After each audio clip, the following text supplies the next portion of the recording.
Hi everybody, we're back from break. Dave is still with us and we're going to move on to the next clip here. It's the 140822 one. Okay, that one I believe is the one where if you put it on like an Audacity program, it's the one where Ralph got zapped. Oh. And it actually shows the sound pattern that goes with the infrasound. Yeah, this one says that's way up into the second half because we got, that one I believe is the one where if you put it on like an Audacity program, it's the one where Ralph got zapped.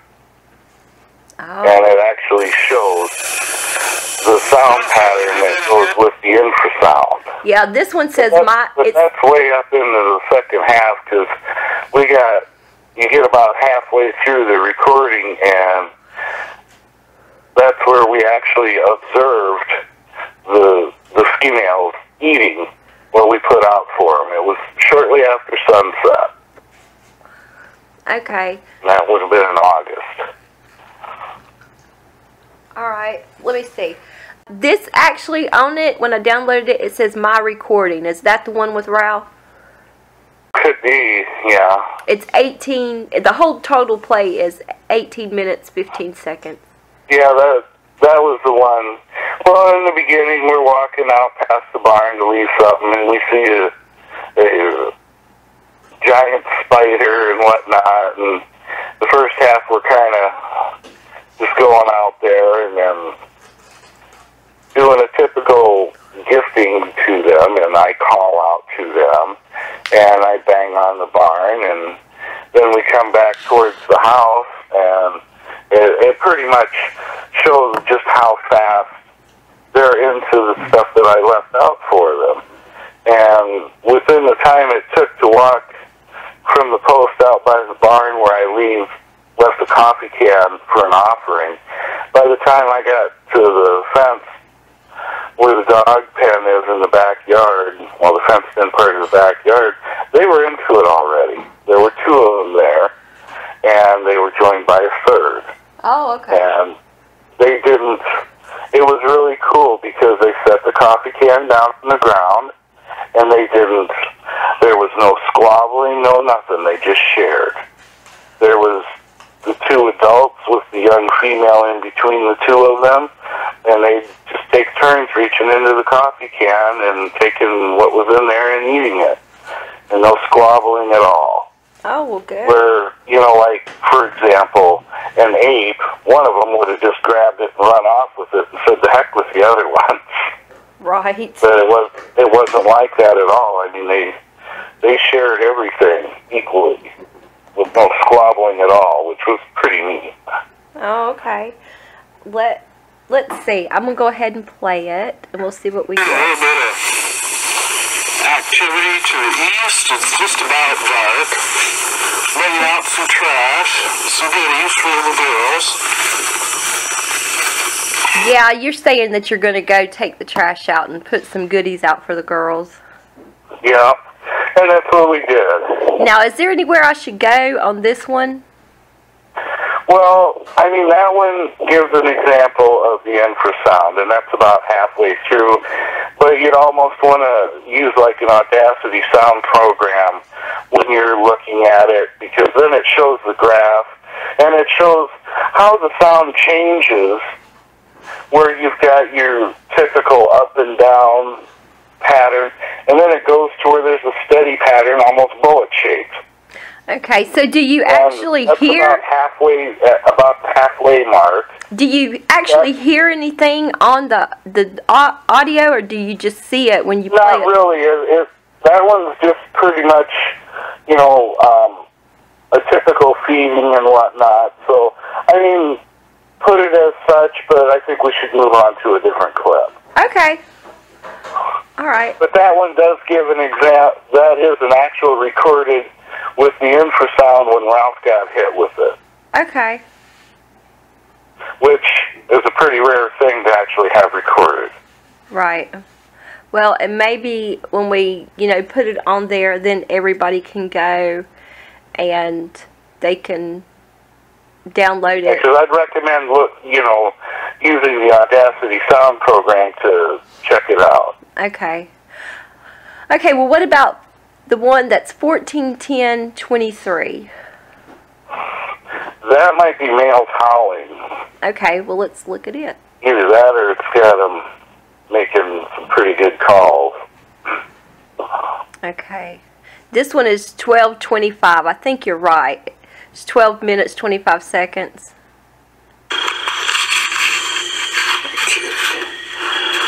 And now I'm getting one calling to me. Oh, yeah.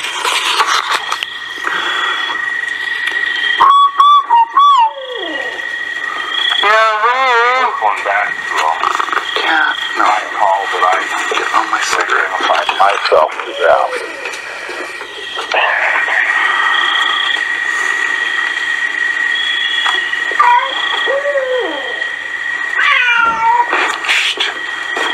Good one, kitty. They were actually pretty close, probably. Hey! Two of them that were probably less than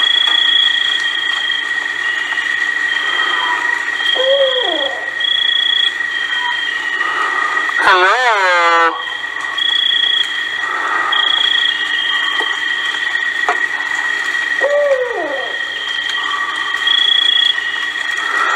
Did you come to see me?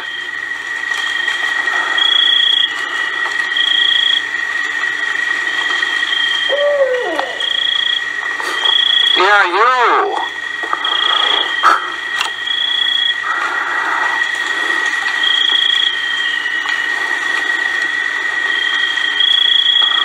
Where's everybody else? Where's the others?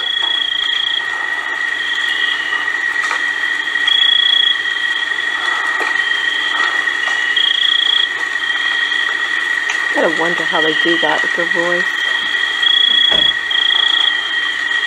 Now that one that doesn't Calls quick. like get home from grocery shopping or something and start unloading groceries and get a who from right at the edge of the woods. That's actually the one I tried to feed a sandwich to once.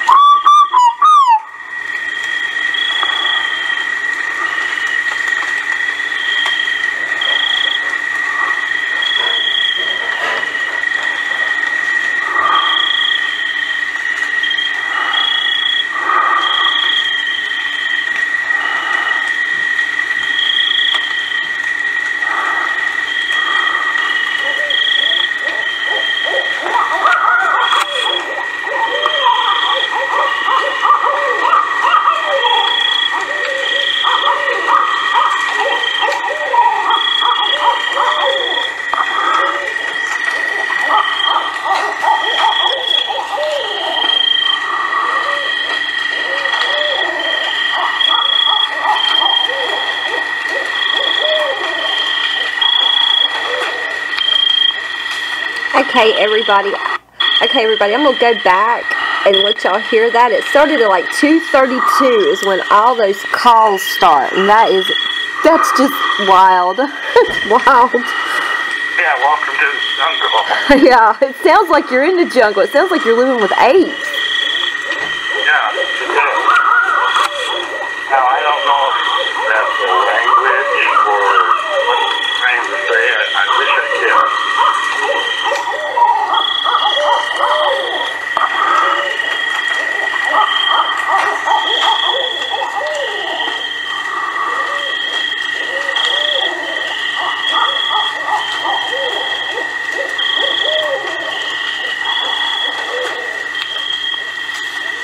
Oh, wow. Okay, we're going to listen one more time.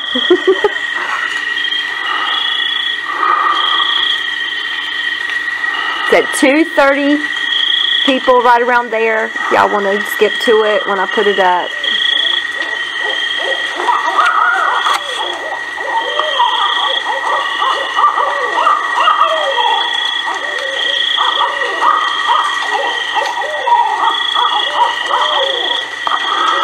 How can anybody deny this? I mean...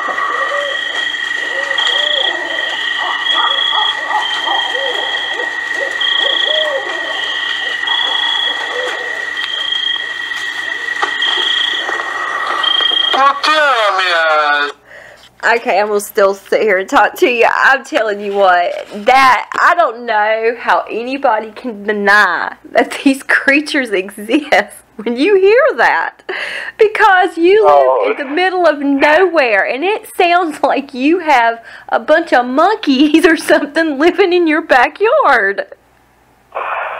Well, yeah, that's not owls that do that. No, that sounds more like, I mean, owl-like calls, and they get like that, and sometimes it sounds like it goes from owl to crow to chimpanzee sounding to me, and well, that's not what an owl does, and they don't leave 16-inch footprints either. Exactly, right? I believe you there, because let me tell you, and it's so funny. I wish everybody could see my expression. Every time I play it, I sit here like some dumb kid, and I'm just blown away. I'm like, whoa! It's so funny. You notice how it started out. It was just one doing the calling. Well, where's the rest of them? And then they all pipe up and let you know they're there. And it's so, what I was telling you the other day in our pre-interview, I can hear it at the end. And that's how you know it's not some type of bird or something, because they do this weird purr. It's like a whoo. It's so weird at the end. Well, they're flirting. They're flirting. I love it. Okay, they're kind and they're sweet and they love their children and they don't hurt anybody. Right. There's times where I go walking out into the dark to give them something, and you got them all around doing like that. So there's at least a half a dozen of them around, and they haven't harmed me. And I've been interacting with them like this for several years. And a lot of times they'll do stuff like that, and then you get the darn recorder, and then they shut up. And it's like, because they'll only carry on with calls like that for a short time, and then they just button up. Well, it's amazing. And I'm going to, let me see.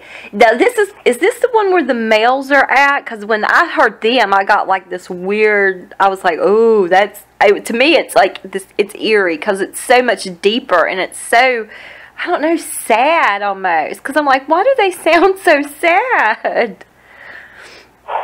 Well, because their girls are giving someone else some attention, maybe. Right. Let me see. All right. With them, there's not enough females to go around. Right. Now, I suspect that they have a high infant mortality rate because, and the males being bigger and hardier, would naturally seem to be more likely to reach adulthood. Right. In my opinion, because a male's at least twice the size of a female when they're grown. Well, now, the females are pretty big and burly, don't get me wrong, but in comparison to the males, they're pretty scrawny. Right. Well, I wanted to tell everybody, I found that if you will go to it's right around the 2:30 mark, that's when all those sounds are going to start, and it goes for just a couple of minutes at least. So go there if you want to find it when I put these up on my Dogman Diaries website or Facebook site. Okay, let's see. I'm going to skip forward a little bit. Well, it's probably good for that one to let people know what's on it, and maybe we should move to the next clip. Because I know there's one that's pretty good with the male calling with the coyote. Sounds like the hound is. Look at her, so sweet girls. And a coyote's all door. Well, it looks like starting about 3:30. There's some more. I'm going to go and see if this is the males down here at the very end of this clip. No, it'd be on a different clip. Else, I believe.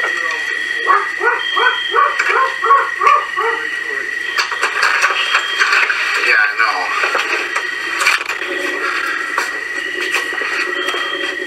That was Ralph imitating them.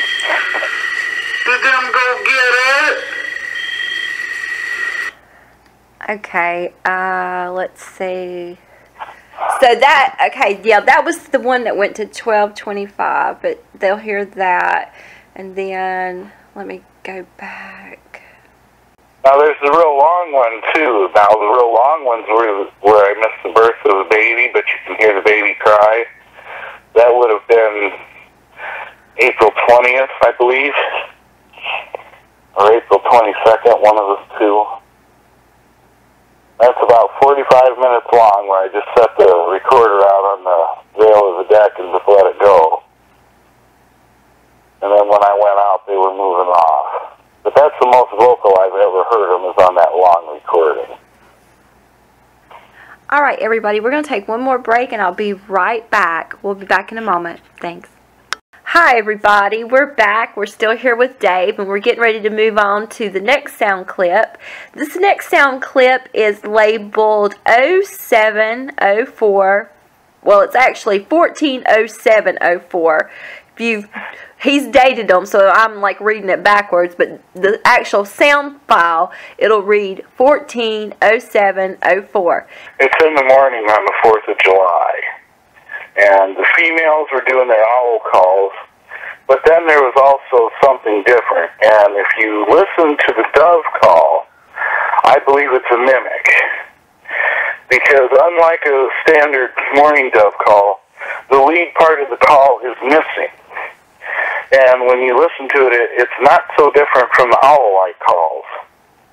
But it's like you chopped the owl or the dove call in half. You took the lead off, and it's just the trailer calls coming off it, which, I think is a Bigfoot that was pretty close by mimicking a dove. They don't always mimic things perfectly. Right. Okay, well, let's open this, and we're going to listen. Shortly after sunup, getting a bunch of calls. Return when I whistle.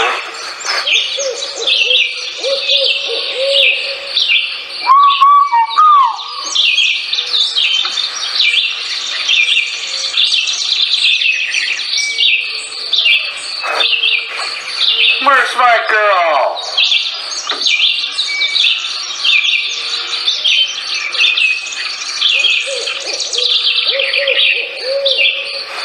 Yeah, to come see me.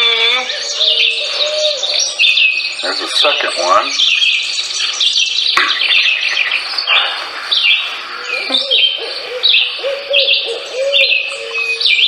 Yeah. Whoa!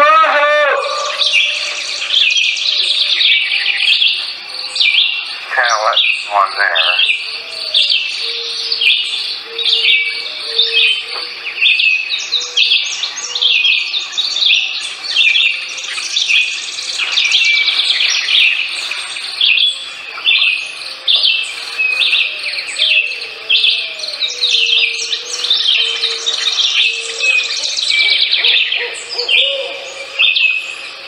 Now it's the third call.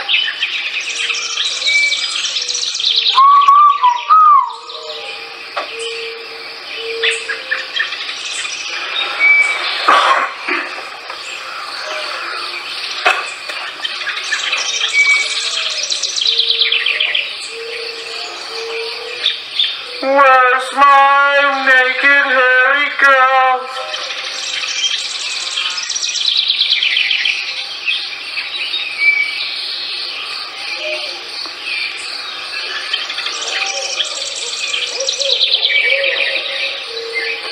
There's my girls.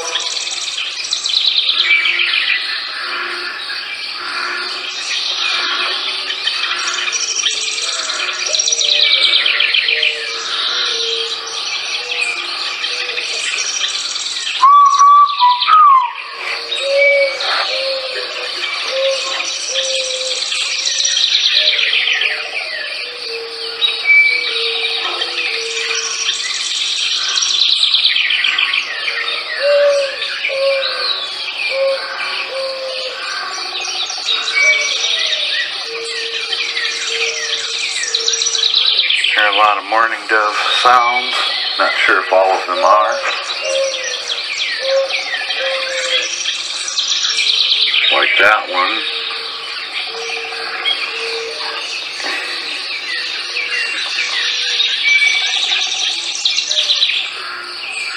Where's my girls?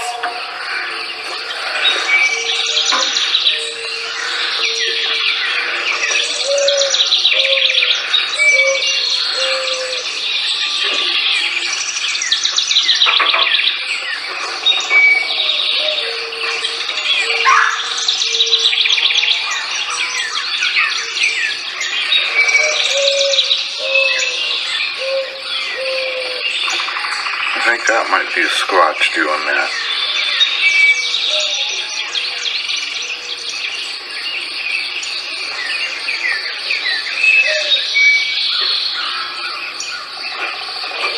Well, there's my kitty.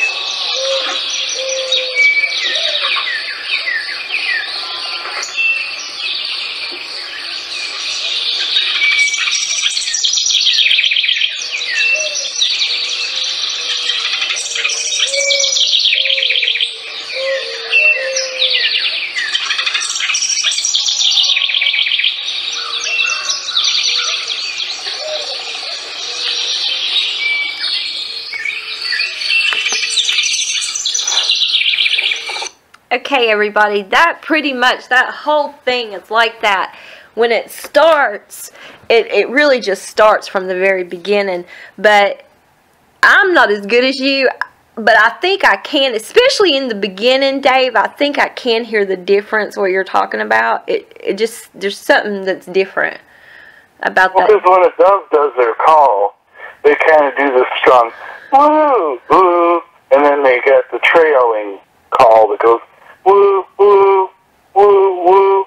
Well, when you hear that, there's no strong lead to it. Right. Now, unless it's, I don't know, a stupid dove that doesn't know his own song. And I think it's probably a mimic. Right. And earlier, folks, I had already heard the story. I just have to say this. I run this show a lot like, of course, my mentor, Vic Cundiff, runs his. And earlier when he was telling the story of Andy, little Andy, and the snake, the milk and the snake, when he first told me, I died laughing. I mean, died laughing for like 5 minutes. I just could not believe that happened. But now I've heard it, and I was actually covering my mouth because I wanted y'all to hear the story, trying not to laugh. But Andy cracks me up. So, and of course, y'all hear my enthusiasm in my voice, because when I hear these recordings, it just blows my mind. And I'm just like, wow, that would be so cool. Well, now, you know, I'll admit, when first you see one and then you think, okay, there's one, well, how many of them are there? And then you realize that there's a whole great big bunch of them, and then you catch them looking in the window at you and stuff. Now, some people would be, they're like, oh my God, there's monsters in the woods. Well, let's call a realtor. It's time to pack up and leave. Or they try shooting at them like idiots. But they don't hurt anything. They're just curious. They've got the curiosity of a ferret. Well, I couldn't believe the game warden told you to shoot it in the face. That was terrible. And I just can't imagine shooting one. Like I've said, concerning Dogman and Sasquatch, the only time one should ever be even thought of shooting at one if it's trying to really hurt you and your family, and you really believe this thing's about to kill you. But other than that, there is no reason to harm these creatures. Just leave them alone, folks. Leave them alone. Well, they don't want, for the most part, they don't want anything to do with us. And the reason being, I'm sure, is because they see what we do to each other. Yeah, I agree. Everywhere that man goes, he brings war. Well, my grandfather used to say that man, and I'll put it the nice way, mess things up. And he would say, just, they've been here forever, they're going to be here forever, leave them alone, just leave them alone. And I agree. Well, I think the reason they don't want nothing to do with us, well, just look at the past couple 100 years. They saw when the white man came, they saw how the Indians would make war on each other. Then the white man came and he made even more war. And of course they observed all this because they are the watchers.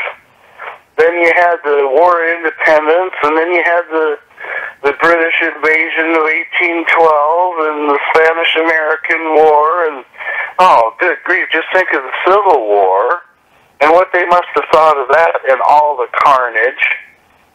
And it just, that's why they fear us. They really do. I agree with you. I think they do too. And they know what guns are, and they know that guns can kill at a distance. And what stories must they tell our children about the boogeyman, the human? Oh, yeah. That is a really good point. I wonder. That is. Okay, we're going to get back to these clips. The next one is 15-10-03. 15-10-03. I believe that one has got male Sasquatch with their coyotes howling. Okay. Is there any place... You can tell because you'll hear the male coyote howl first, or the Squatch will howl, and then it gets the coyotes all stirred up. Oh, okay. Now, when they do this for a number of reasons. Sometimes it's probably to let the females know that they're home from going out and shepherding all the deer herds. It also, I think, might be a little bit territorial, but they've also done it when they talk. What they'll do is they'll get the coyotes all stirred up, and then they can talk to each other without anybody really hearing their conversation, because sometimes you'll hear the coyotes quit, and then you'll actually hear the Bigfoots where they're talking in their, I don't know, I kind of call it animal speak language. And you'll catch a little bit of it right at the end. And since I started working with the SRA, and I always send them copies of all the clips because they provided me with the recorder, and they even noticed it too. And a lot of the things that I say, until they actually hear it in the recording, they think, well, it's kind of hard to believe, but then they hear it in the recording, and it's just like you said. Now, is there any place you want me to go on this clip? Oh, that one is right in the beginning. You hear it. Oh, okay. All right, folks. Here we go. We're gonna listen in, and remember, folks, I'm starting out. As time goes on, I'll hopefully be able to get more equipment or better equipment. Well, that's a male howling. I'll hear the coyotes.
Bed down.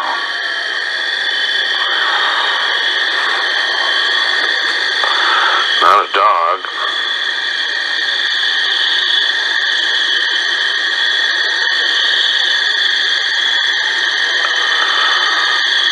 There's Squatch, one hell of a horse coyote.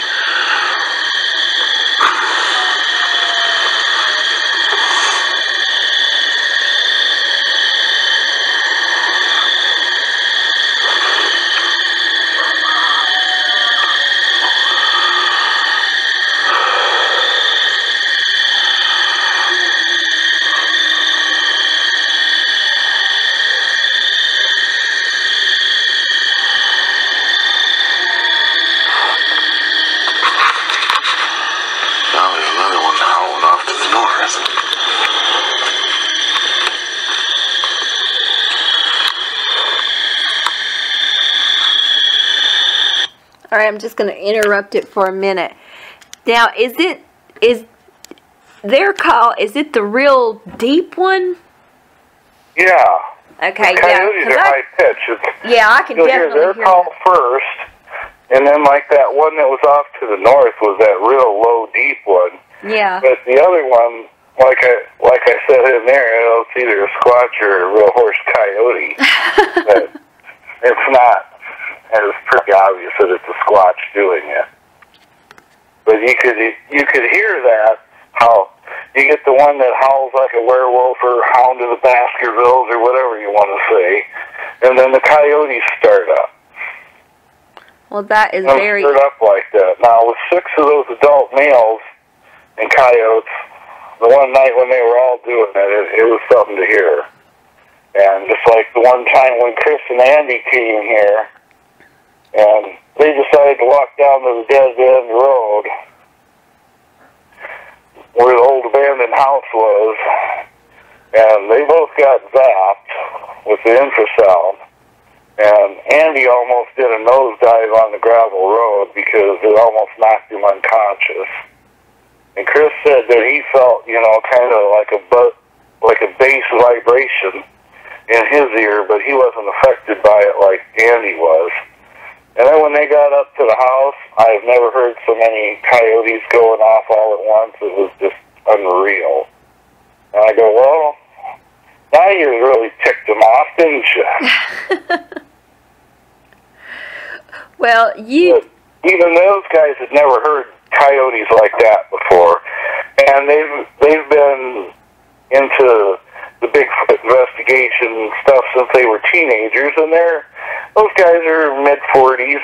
They had an encounter when they were kids, where they were at a cabin, and they caught one peeking in the window at them, and for a couple days, they heard a lot of weird howls and different stuff. And then there wasn't nothing, and then they packed up and went home. But ever since then, they've been getting involved with it, and they're good investigators. They really are. Well, you definitely have some interesting stuff. This one is going to be 15:10:03. It's 3 minutes 33 seconds long. It's not very long, but it's definitely got some interesting stuff on it. Okay, we're going to move on here. This one, this one is called My Naked Hairy Girls. I will let Dave explain. He actually is being very generous, folks. He wasn't going to release that. We were going to edit it out. But he's agreed that you guys, since he's talked to me and we've gotten to know each other, and he's like, oh, okay, just play it. So he's just going to let you guys hear it. It is very funny. And this is the one that they answer you right back on, isn't it? Oh, yeah. And it also... Yeah. That's what my opinion, for all the naysayers, proves that it's not owls. Yeah. Because at 2 minutes into it, you can hear a pretty good-sized rock get thrown, and it cuts through this big oak tree. You can hear it ripping through the oak tree, and then it hits the tin roof of the shed on the other side of the driveway. And I mean, the thing's as loud as a gunshot, and then you can hear it go thud on the ground as it bounces off the shed and hits the ground. Now, if there was an owl, anything as loud as a gunshot, that owl would have been long gone. Yeah. But then they answer afterwards, and it's just, yeah, it's kind of funny, and I do call them the Naked Hairy Girls, because they are, and they respond to it, so you just will have a little fun with it, and don't have to be so serious about everything all the time. And, just will have a little fun now and then. I agree. Just have a little fun with it. Okay, folks, let's listen.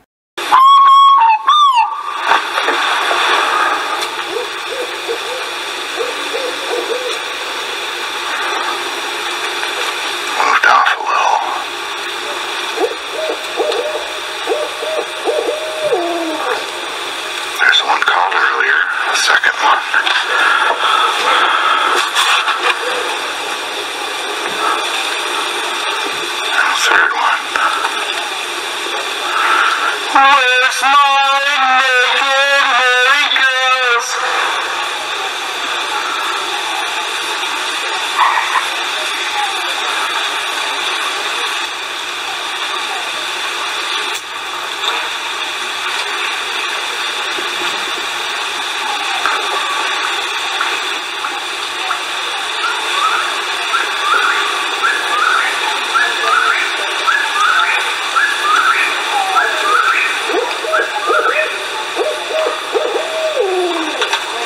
There she is.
Okay, I'm going to stop it for a minute because it was right there. It was like right at about 227, 228.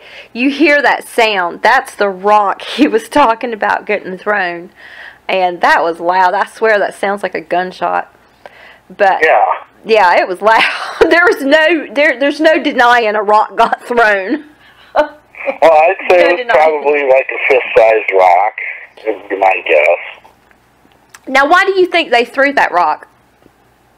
Well, I think that was one of the sentries, and he was jealous that the girls were giving me attention. Oh, really? I don't know. Okay, you probably did tell me that about that, but I just don't remember. Wow. Dave, I don't know. You better quit. Than where the girls were calling from. I know, but you're being sweet on them, and undoubtedly they're being sweet back. You're going to have a big old alpha male after you. You don't want to be beat with your own arm. He tears it off and beats you with your arm. I mean, that would be terrible. Yes, I don't think I would be making an alpha jealous. They quit, so I wouldn't suffer. Well, I don't think I would be making an alpha jealous, okay? I just don't think I would be going there. Well, that's just my opinion. Run the show. That's my opinion. Well, true. I know. And don't never show them any fear. Well, and I know you said your girls do run the show, and you don't. I mean, I will give you credit. I've listened to a lot of this, and I've been talking to you now for, several days, and you seem to have no fear of them. I don't think I would quite be like that personally, but you're there, and you've learned their personalities. You know what they're like, so I feel like you really know what you're doing. They had hundreds of chances to harm me. Right. Well, they probably had thousands of chances to harm you as long as you've lived there. Yeah. But they never have. Especially like when I go out there in the dark carrying a can of food for them. I mean, if they wanted to hurt me, they could easily get me then. Well, and right here, folks, let me say something. I want to make a disclaimer. If any of y'all go out and get beat or killed or chewed on or chased or clobbered by one of these things, it's not my fault. I am not telling anyone to go out and try what Dave is doing. Do not do this. He has been doing this for years. He has slowly gotten to know these creatures. But for you just to walk out into the woods and expect this to happen, it's not. And it could end very badly. So please do not go out and do what he is doing. Do not. In my opinion, I don't even think people should be feeding them. I know Dave does. I know a lot of people do. But his situation's different. But it's also like people have said. Then when you stop feeding them, you could have a problem. Dave, of course, is not going to stop feeding them. He lives there and he'll be there until he dies, I'm assuming. But Well, Please. I don't feed them on a consistent, regular basis either. Well, then see, that's good. So please, folks, So don't try this at home. that way they don't come to depend on it, and then I don't have an adverse reaction either. Exactly. But folks, again, don't try this at home. I'm sure Dave would also say, no, don't do what he's doing. And if there's any younger people listening to the program, please do not go out and try to do this, okay? Like I said, he's been I there. let them come to me on their terms. Exactly. I don't go out pursuing them. I'm not out in the woods screaming like an idiot and wondering why they run away. I don't do that. Well, Most of what I do in these recordings, for the most part, are all taken off of my... I set the recorder on the railing of my deck, and I just step out the back door, and this is my reality. It's not everybody's reality, and I'm sure most people wouldn't want them around like this, but yeah, I want them around. I want to learn about them. I want to understand them, and you can't do that from sitting in front of a chair watching TV, and I have a unique opportunity here that most people don't have because they're here, and they usually make a pass through right about when it's getting towards dark, and then they usually make a pass back through about 3:30 in the morning, and they head to wherever it is that they go and bed down. Now, I don't go out looking for where they bed down or invade their space like that. I don't do that. I let them come to me, and that's why I've been able to achieve what I've been able to achieve, because it's on their terms. and folks, this is also, it's marked actually 140715. That's how the file will be marked when it goes up on Dogman Diaries. So you'll just look for that. And like I said, if you play it a little bit more, you'll hear what I did, where I laughed at them for throwing the rock. well, I wasn't going to let them scare me, because, see, to me that seemed like somewhat of an intimidation type thing. Now, the rock wasn't, they don't throw rocks at me. They sometimes throw them near, or whatever they got, they throw. Now, my roommate Ralph, on the other hand, they pick him off all the time with pebbles. But in that case, I see it as being more playful, because if they were trying to harm him, they'd throw a rock like the one that hit the shed and actually hurt and harm him. But I think in Ralph's case, it's probably little Andy wanting to have a buddy, a friend to play with. Because even though he's 8.5 feet tall, he's probably only 9 or 10 years old. He's still just a kid. And a lot of people don't think of him that way, that if you got one 8 or 9 feet tall, and it's a male, that's still a child. Right. Some of these researchers out here believe that that's an adult. Well, if it were a female, yes. The females are good 8.5 feet tall. But not the males. They tower in around 12, because like on the photograph you have of that one big footprint where I've got the ruler and the tape measure, that was one of a series of tracks. There were two trails of them, one coming and one going. They were a little more than 100 feet from the house. And 24-inch footprints, 14 inches wide at the toes. I mean, that's a big boy. That's full grown. yes. If you use the formula, 2 inches of footprint for 1 foot of height, well, at 24.5 inches, he comes in, right around the 12-foot mark. And everybody, I will also put up the pictures that Dave has sent me on Dogman Diaries, so y'all can check his pictures out. They're going to be in the video for this on YouTube, but I will also put them on Dogman Diaries just so you guys can go and look at his pictures of the footprints and stuff. He doesn't have pictures of the actual creatures, but he does have those. He doesn't take pictures of them. But those will be up for you to, look at too. Well, quite frankly, you could have a camera in your hand, and generally when you do get a chance to see them, it's so brief that You can have a camera in your hand, and by the time you get the camera ready, they're gone, out of your sight. Well, I want to look at them, and since I stopped spotlighting them,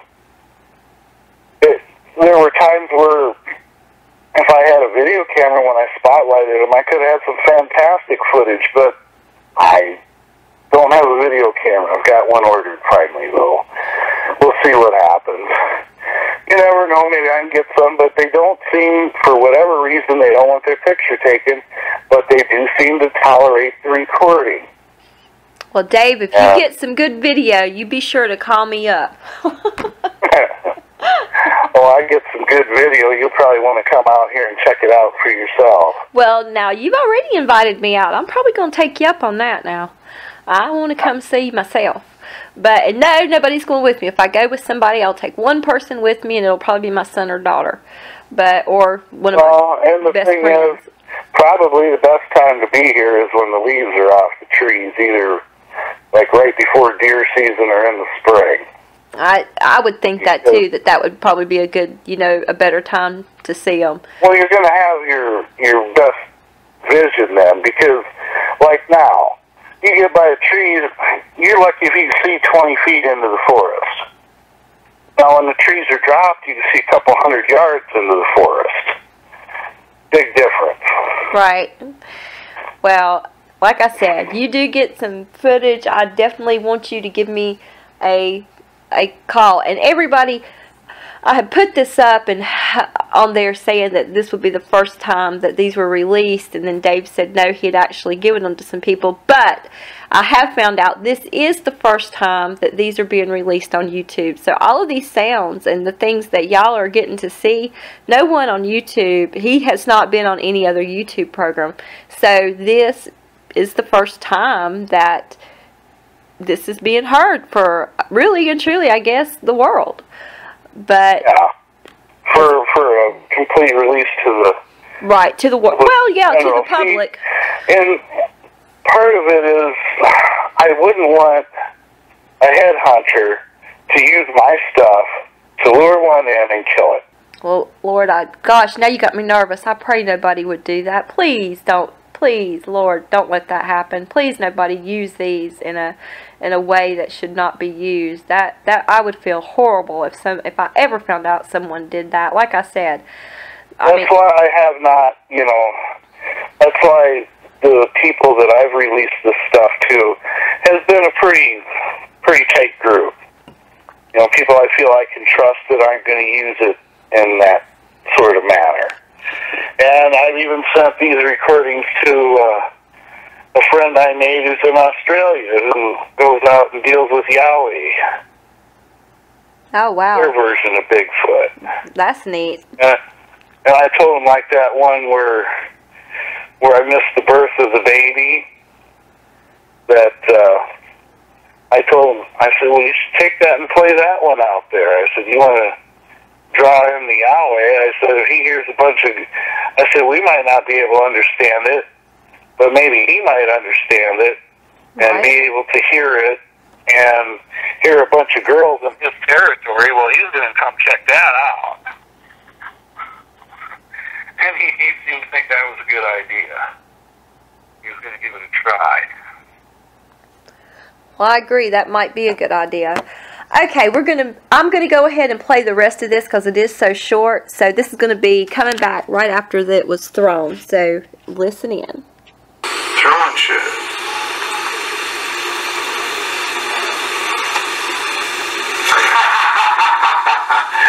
You little shit.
Okay, everyone, that's the end of that one, but that is just, that's amazing. It's just amazing. Well, you can see, by not showing fear, then there weren't any more rocks thrown.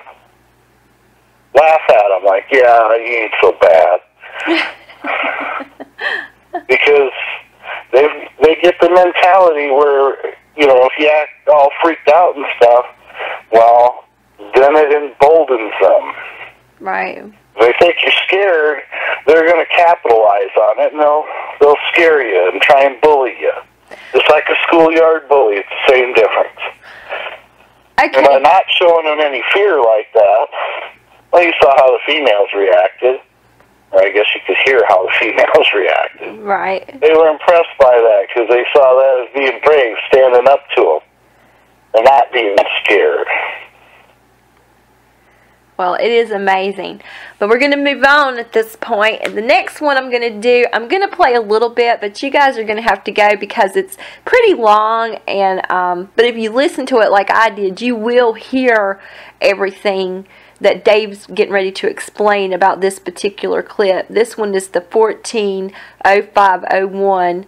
It's Peekaboo Bigfoot, and this is little Andy and his little shenanigans.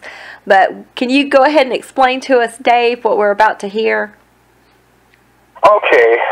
I put the recorder out on the railing of the deck, and that's about 6 feet off the ground. And I just let it go for about 45 minutes.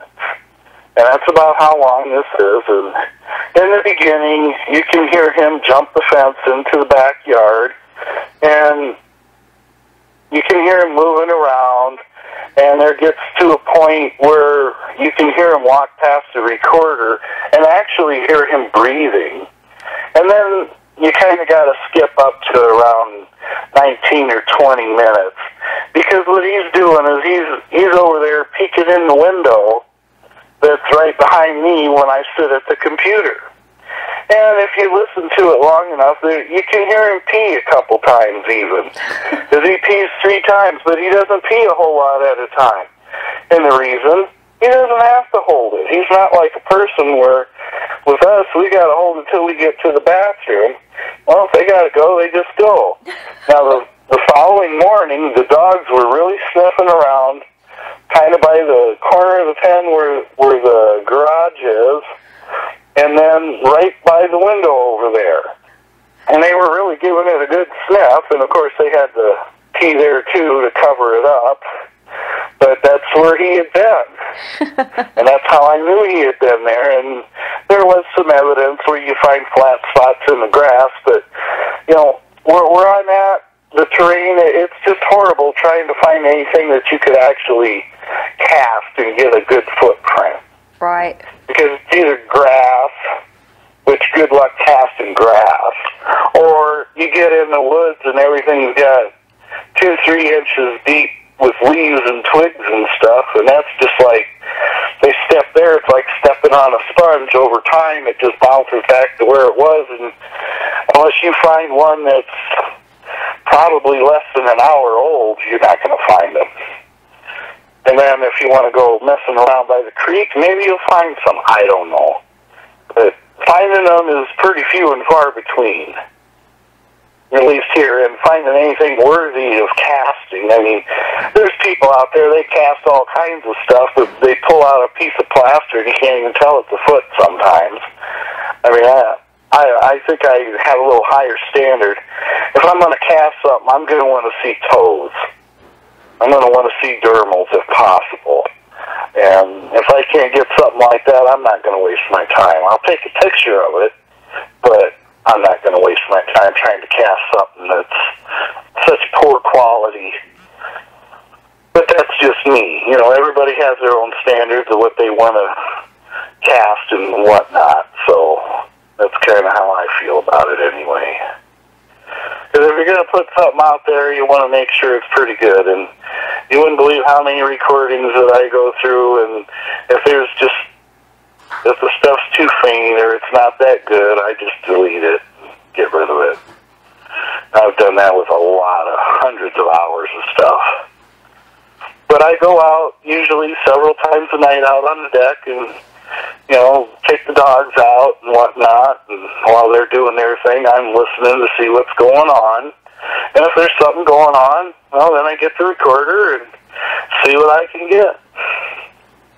Well, you are definitely getting some good stuff. Well, out of how many thousands of recordings, I only come up with about a dozen that I consider of high quality. But, it's just hit and miss. There's so many times you go out and you hear something real cool, and then they don't do it again. And you're like, there's another dud. Right. Well, okay. Get a lot of those. In this particular clip, when it starts, is that where we were hear it from the very beginning? Well, in the beginning, you can kind of hear him jump the fence. You can hear him moving around, like, within the first few minutes, because he must have been out here, already. And then, like I said, you jump up to about 19 minutes, and it starts getting interesting, where you can hear him pee and stuff, and you can hear him walking around the leaves in the backyard and making some noise. Not a whole lot. But I believe that breathing and hearing him jump the fence are kind of towards the beginning. But, it's raw footage. It's not edited. It is what it is. I haven't done anything with it other than share it. Okay. Well, a person could go through and probably throw out 3/4 of it and just keep a couple of the good parts. But this way, it's, that way you can be your own judge. I say it's a Bigfoot in the backyard. It's not staged. I mean, it is what it is. And you can come to your own conclusions. But you can hear something definitely walking around on 2 feet. You can hear it breathe. And when you actually hear it breathe, you got to take into consideration that recorder's sitting on the railing that's 6 feet off the ground. right. Well, we already know Andy's not exactly a small. Well, no, at the time he was around the 6.5 foot mark. Oh, that's right. For him, it was kind of a stretch to look in that window. This was a couple of years ago. Right up to it. Yeah, this was in 2014, so it has been a couple of years going on. And he seems to be growing about a foot every year. He is going to be big. Okay, let's listen, folks, and see what we can hear. Now, this is an hour, 18 minutes, 22 long, so I'm not playing all of that, but you guys, like I said, when I put it up, y'all can go, and Dave is going to be there for you guys to talk to, and y'all, that'll be, great for him to be in there so you guys can comment to him and actually talk to him. And remember, folks, subscribe, because this was one of the specials that I'm not, I'm premiering it, but I'm not saying anything. I said one thing to my group, but like I said, if you don't subscribe, this is the stuff you miss. I don't know what the hell I heard out towards the barn, but it was kind of almost like a screeching, maybe something kind of reminiscent of a cat fight, but not. I don't know what it was.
Okay, everybody, I'm not going to listen to the whole thing. I can hear it sounds like movement, and I think that right there, and it would be somewhere around just started on about 20 in.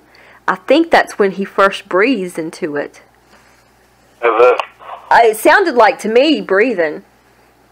I mean, I could be wrong. There's a good 10 minutes in there where it seems like it's interesting. But whoever, you know, like I said, it's just raw. It is what it is. But I know a lot of y'all are really going to be,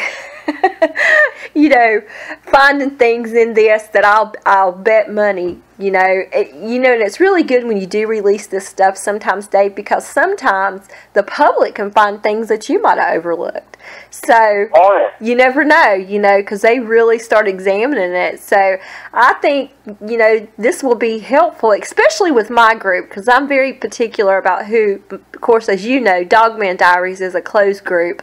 So you have to be a member to be able to get to this stuff. So they're going to, have to subscribe to me to be able to get to this. But you subscribe, you get, everything. So, I mean, and it's free. You don't have to pay nothing. All I'm asking for is just subscribe. So you guys are going to really be in for a treat, because there's, gosh, I would say, I don't know, maybe 2.5 hours worth of clips right here. Oh, at least. Yeah, and they're all very interesting. Okay, I'm going to move on now, because I think, and I'm going to ask Dave. Dave, is this the baby next? This is the file. It's 140422. Yeah, that's the one. Yay! Where I believe I just missed the birth of a baby down by my pond. And the baby cries at 45 seconds, and you can hear it again at 5 minutes. And the females are all there. They're acting just like human females, where they're all wound up and excited and fussing over a new baby, just like human women do, and they're really not that different.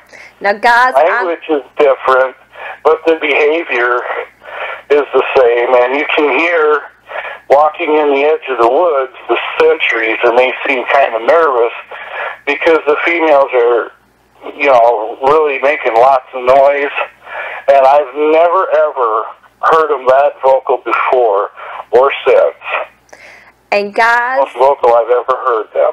Like I said, this is the first time anybody publicly that is not in his circle or his friend or a researcher, because he has sent this to people who've actually researched this, and didn't some of your sounds get run through and compared to other known animal sounds? And no, that was on that unknown one. Oh, okay, that's the one. But see, May 11th of this year, where it was a strange call, unlike anything I've ever heard in my life. And all the Bigfoot people, nobody could identify it. There you go, folks. One fellow ran it through a couple of programs trying to match it up with any kind of known calls, and he found that it had some qualities like a gibbon, but it kind of had some bird-like sounds to it as well. And another researcher had got a hold of the Arbor Day Foundation, where they're really into birds and stuff, and had them go over it and said, this, take into consideration it might possibly be Sasquatch doing the mimic.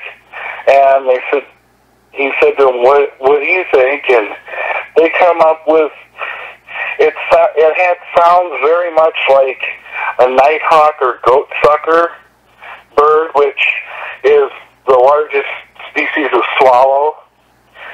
But it was not the song that they sing at all.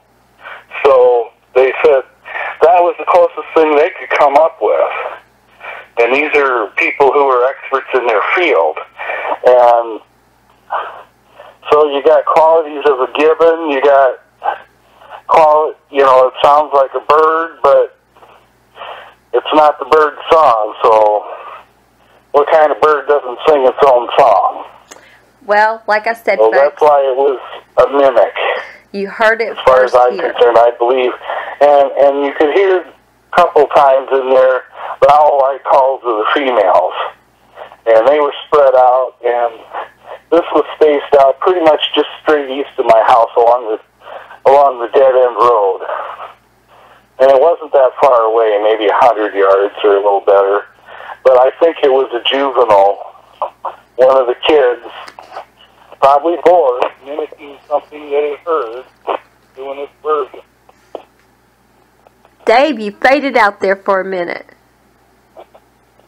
Oh, I just had to take a drink of water. Oh, okay. That's okay.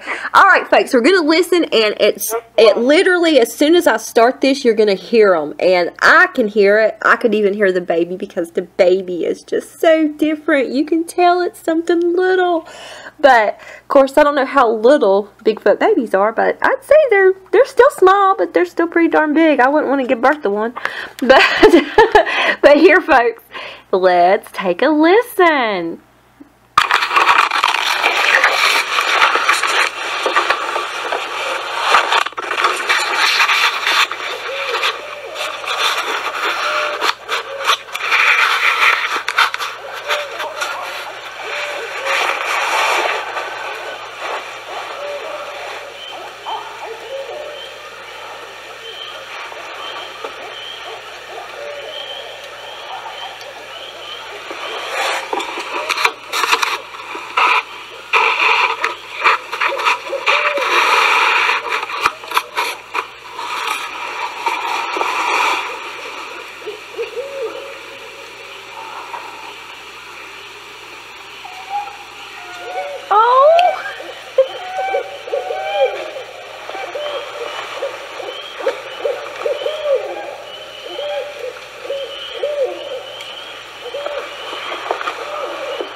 Okay, everybody, I'm going to skip, but you can definitely hear, I mean, I can, when you hear that high-pitched, that's what we believe is the baby, right, Dave?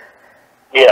And then it's so funny because if y'all notice, every time that little one starts to cry, I guess he's crying or she is, they kind of start up, and then you heard it right there at the end, and that starts happening around, if you go to like the 2-minute mark, and then jump to about the 5-minute mark, and if you want to hear the baby 45-second mark, you hear it first. Yeah, but I mean, if you want to hear it good, go to that like 2-minute mark, and that it's about 5 minutes. It's somewhere. It's not right at those marks, but it's a little bit past there. So that's giving y'all kind of an area where you can go to listen. And like I said, Dave's going to be online when all this goes up, so y'all will be able to talk to him. And then when if you have Facebook, Facebook, up to about 19 minutes, like between 19 and 34 minutes, every time the baby tries to cry, they cover it up with their calls. Yeah, and now I'm going to jump to that and see if we can hear it. And if you guys noticed on that, I don't remember where, but it's somewhere between the first minute and the like 3:30. I hear something walking in the woods, so I'm assuming that's a sentry, isn't it? Yeah. Yeah, that was pretty loud. I was like, golly, he's close. Oh yeah, well, the edge of the forest is 25 feet from the house, so. And I guess, even though they trust you, I guess the sentry that night, knowing what was going on, decided to stay closer to the humans, probably to make sure. Well, sure, to keep himself between the females and myself. Yeah. But I didn't try interacting with them or anything. I just set the recorder out because I heard some stuff going on. And when I went out to retrieve it, they started moving off towards the creek. So apparently, whatever they were doing by the pond, they were done doing. So I think one gave birth near the pond, and then because they would do that near water, and then washed up the baby and whatnot, and then went on about their business. That is so neat. Okay, you said to jump to 19, where? Yeah, like 19 minutes, and between there and about 34 minutes, it seems like every time the baby tries to make any noise, that they cover it up with their own calls. Okay, well, folks, let's see if we can find some of this. If not, y'all can, and then we're also going to go ahead. Where isn't it on here that we hear the big male? No. He's not. I thought he did come in right at the end, but maybe I was thinking of another one. Well, on this one, you just hear the females. The males aren't making any noise at all. Okay. All right, folks. I'm going to try to find it. If not, y'all have to find it, but you'll have access. It's 46 minutes and 49 seconds long, so of course I'm not going to listen to all of that, but here we go.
Okay, guys. Y'all are going to have to listen to it because it is so long, but you can hear all those calls in the background, and it's just crazy because it was like, and I started it right at I started at 1902. I was like, started right on it, and then it was playing in, and I forget, I want to say it was around 20 or 21, I heard the baby just for a second, but as he said, somewhere in there you'll hear that baby a lot, and they're trying to cover it up. But this is by far, other than listening to Little Andy, this is by far my favorite one. This is my favorite sound clip. I love this, and I'm so honored that Dave is letting my show, and it being a brand new show, premiere this to all of you out there.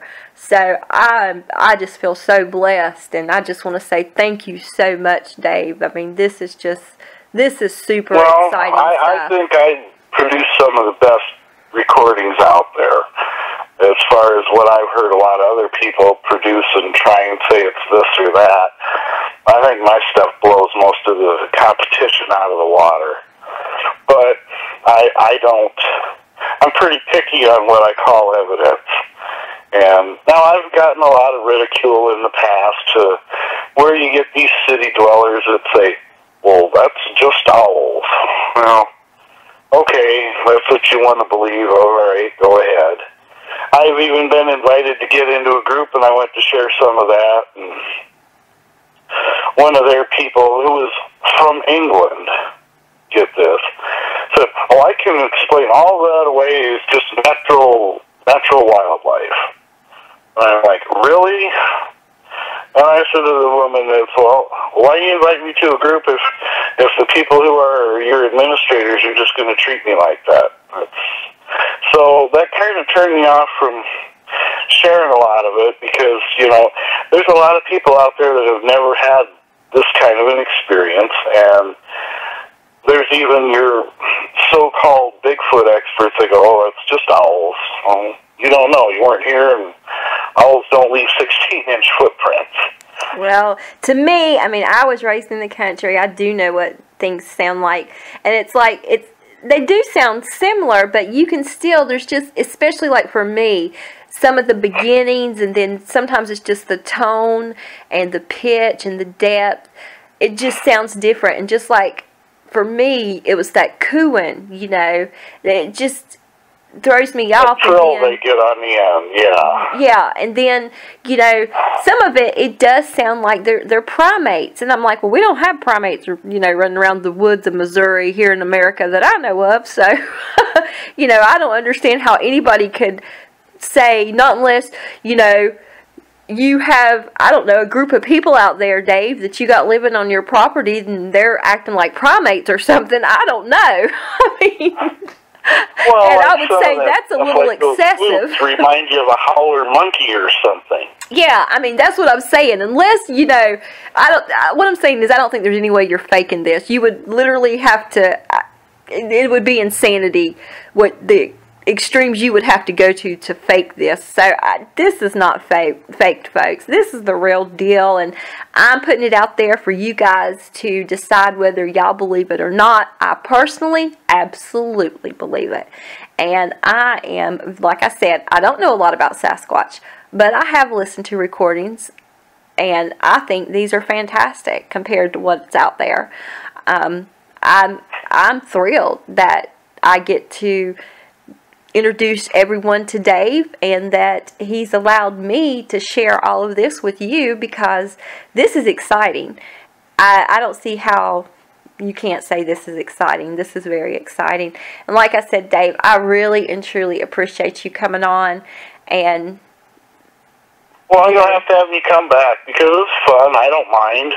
Well, and I want you to. And like I said, any more recordings you get, or heck, maybe you will get lucky and you'll catch them, once you get your video camera. You never know. Your group really trusts you. So, hey, maybe, And if not, it doesn't matter to me. I believe it. I don't have to have pictures to believe it. I believe it. So I'm just really glad you come on. I've got some more stories that I haven't told you that, well, even one of them we didn't get on this one about Andy and looking in the kitchen window. Well, you are definitely going to have to come back and tell us more stories, and I really hope that you will. So, folks, I'm just glad he come on here this time, and I'm hoping that he will come back sometime and join us again. Dave, is there anything you want to say in closing to everyone? Well, they're not apes, and anyone who is out there searching for a great ape, they're on a fool's errand.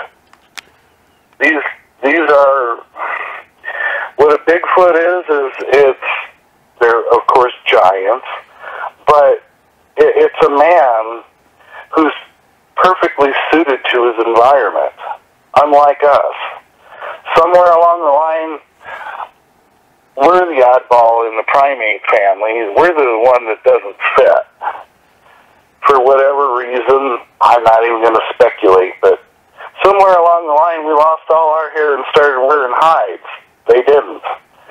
And it's like we tried to, I think when we developed domestication of animals and agriculture, that's what really changed everything for us as humans and really set us apart from the Bigfoots. And I think we've lost a lot of, you never know what kind of abilities that we might have had once upon a time that have gone dormant because we just don't use them. Well, there's a lot of questions to be answered, but they're not monsters. They are, like the Indians felt they were, a type of people, and that's why they considered them another tribe. Well, I just don't want anybody out shooting them for no reason. You know, just because it's there doesn't mean you need to shoot it. And if people are having problems with them on their property, you know, I would be glad to try and help them figure out what they got to do in order to get along so they can learn to live harmoniously with them like I do. It's not that hard. And it's better to learn to get along than to sit there and constantly live in fear of each other. And if there's people that actually need some help or have had an encounter and need someone to kind of go through it with them, I do that for people where they get shook up about it and they don't realize what the encounter, they don't take in the entire dynamic of the encounter. And once you put all the pieces of the puzzle together, well, it wasn't really that bad. Sure, it's a big hairy thing, but it didn't hurt them. Might have scared the willies out of them, but it didn't hurt them. That's most often what you have. Where a person will see one, they'll catch a glimpse of it, and they both go different, opposite directions. That's what 95% of your encounters are probably going to turn out to be. Now, some people claim to have been chased by them, and they were scared and in fear of their life. But it's probably a century, and they probably wandered in too close to mom and the kids. And then, sure, they got an escort away, and what they don't realize is mom and the kids are in the background, they're heading off the other way, while the sentry's running them out of the territory that they've gone and invaded. So, I guess that's about all I've got to say. If you're going to do the Bigfooting, get in a spot and stay put, and let them come to you. If you're going to go out there and you want to have an encounter, do a loud Yahoo, announce yourself, make them aware of your presence. It just shows them respect. And if you can respect them, that's a big deal. And if you do see one and it's close to you, show them open palms so that they can see that you don't have a weapon and you're not trying to hurt them. And just like if you're out fishing and there's one there or something, leave half your catch there for them, because they would expect you to share, because that's what they do. And if you don't, well, then they might act a little hostile because they want your catch. But that's just kind of how they look at it, like the resources belong to them, and if you're going to take some, you should at least leave some. Just like one person I talked to, he had an encounter when he was a kid. He was out picking berries, and he had 2 buckets full of berries. He had the encounter with a Bigfoot. He had a gun with him. He dropped the gun and run, and when he went back to get the gun, one of the buckets of berries was gone. The other one was there, so he took his half. And that's kind of how they see things. Most people don't understand what motivates them, and I, for whatever reason, seem to understand them better than most, and I get it where most people don't. But just always remain cautious and listen. That's the best thing you can do is listen. And when things don't sound right, that's a good chance they could be around. And there's a heck of a lot more of them out there than anybody really thinks. These people that try and say, oh, there's probably 10,000 of them in North America. From what I've seen as far as evidence of them around here in Missouri, I'd say there's probably that many just in the state. At least. Well, I hope so. And 10 miles away, and I can find signs of them all over the place. Ralph and I did that just the other day. We were 10 miles away. I would guess that would be out of these guys' territory, so it's somebody else's territory. So there's a lot more of them out there than what we really realize. And who knows what else. I mean, I've seen some strange things, and I can't explain it. I don't know exactly why they do what they do, but I'm still learning. I'm not going to say I'm an expert, and what you see people do on TV, don't do that, because it doesn't work. You know, it's a definition of insanity. You keep doing the same experiment over and over with expecting different results, and you don't get them. So there's a lot of stuff out there where it just doesn't work. Going out screaming like an idiot doesn't work. You might get their attention, you might get a response, but in the end, you're going to run them off.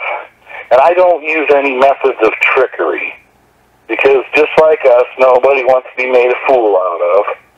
And they don't like to, and if you trick them, they get mad and they go away, and there you've blown it.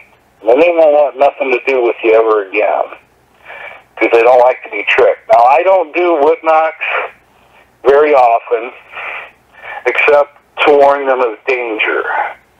And from what I can tell, if you do 6 wood knocks, that's danger.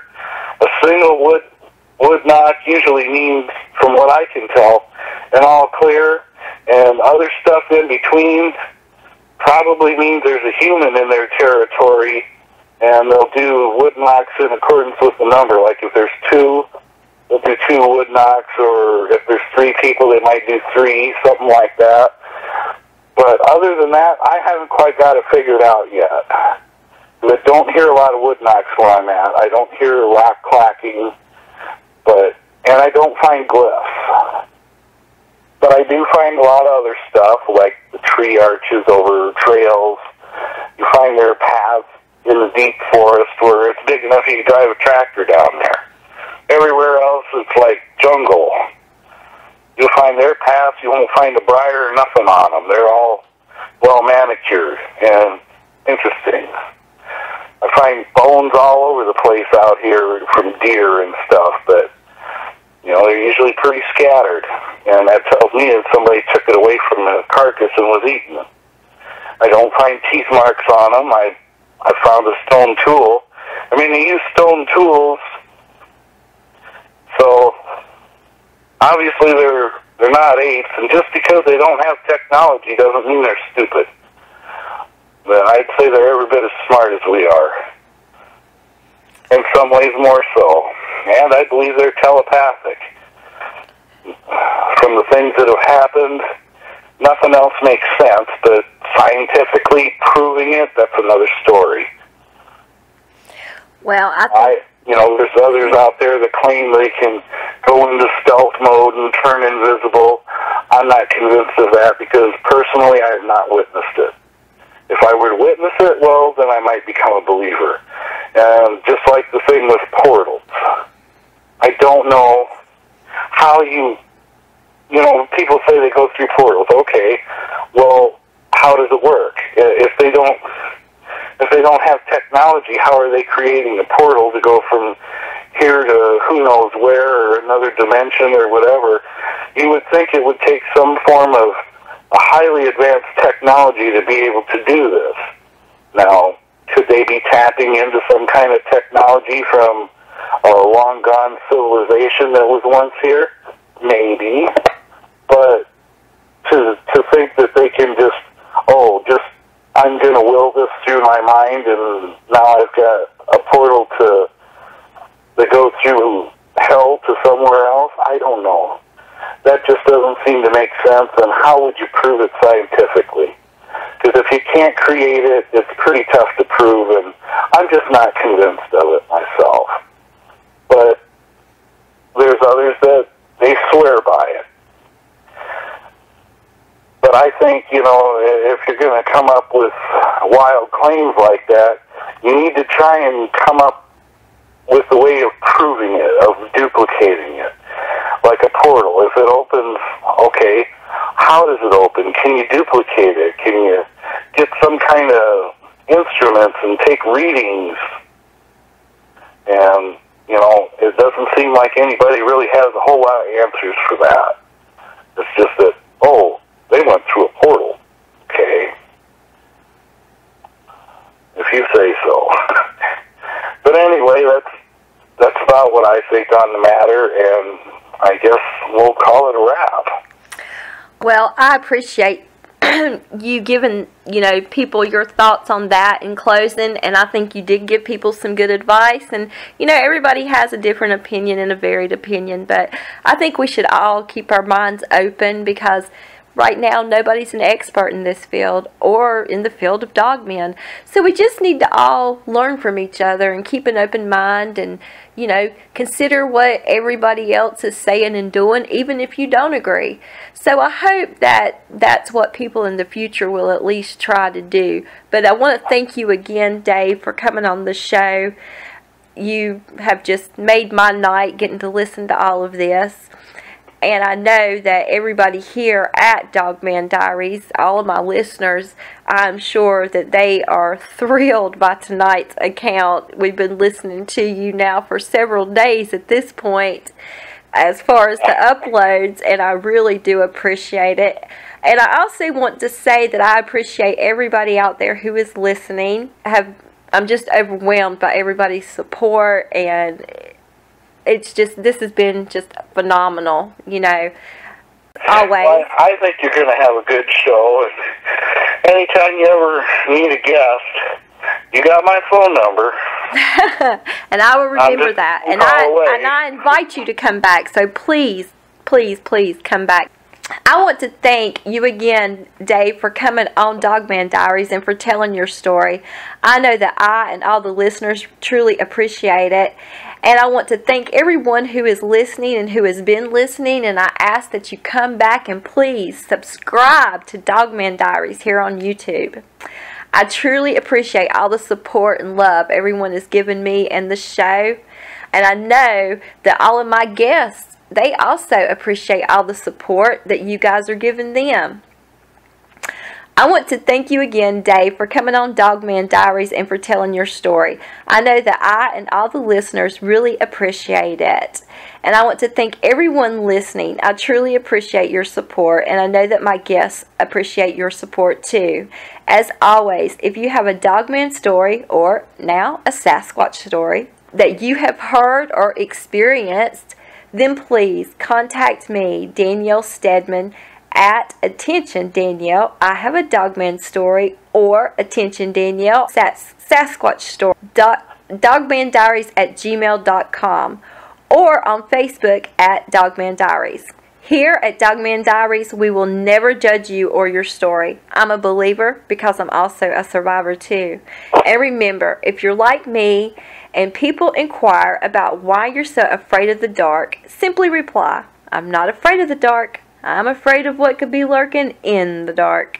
Have a great week, friends, until next time, be safe and be blessed. My thoughts and prayers are with you all. And remember, subscribe to Dogman Diaries on YouTube. Thank you. Good.